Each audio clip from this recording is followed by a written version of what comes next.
Today, the developers of Counter-Strike 2 are releasing a small update that contains some big hints. Make sure to like this video right now because it's going to be interesting and we're getting started.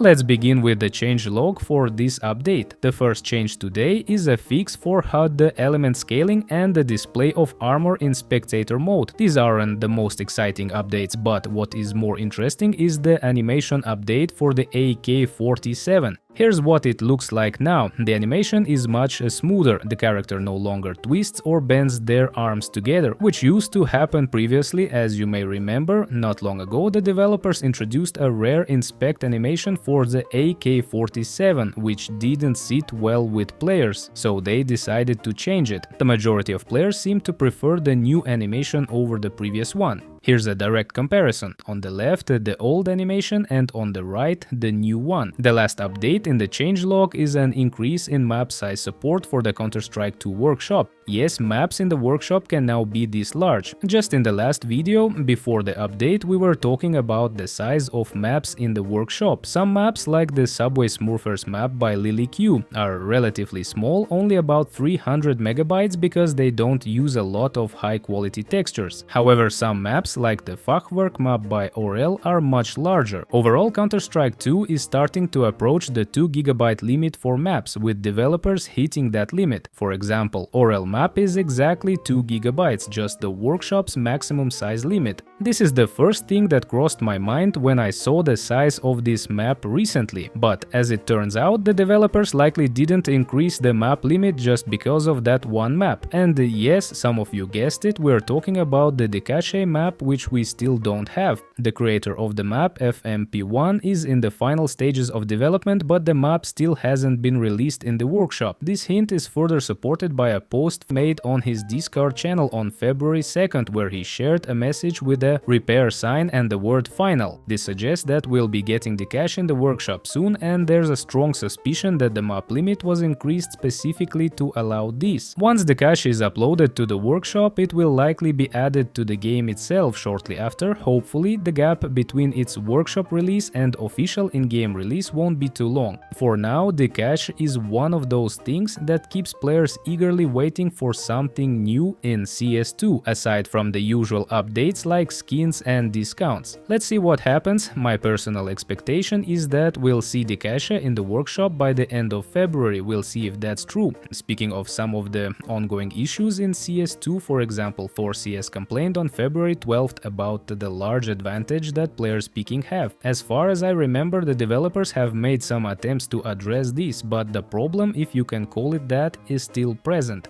Thanks to the picker's advantage in CS2, as I understand it, Donk is achieving such success with his playstyle. Feel free to correct me if I'm wrong, but it seems like this issue is still affecting the game. Another issue in CS2 relates to the hit prediction system. You may remember that one of the updates introduced this feature, and recently was surprised by how it works. Spoiler alert, it still doesn't work very well. It's literally as if you're shooting, but it doesn't register properly. The only thing you can do is not get too frustrated about it, so it's probably better to just disable hit prediction altogether. Additionally, CS2 still has issues with the in-game server browser for community servers. I was actually surprised that it's still available at all. I thought it was broken. I probably last used it back in Counter-Strike 1.6, and even in CSGO I don't remember needing it much. As a result, players are turning to third-party services to find servers. That's all for today. Thanks for watching the video until the end. This was Reveal. Don't forget to like and subscribe to the channel. Good luck everyone, and I'll see you in the next damn video.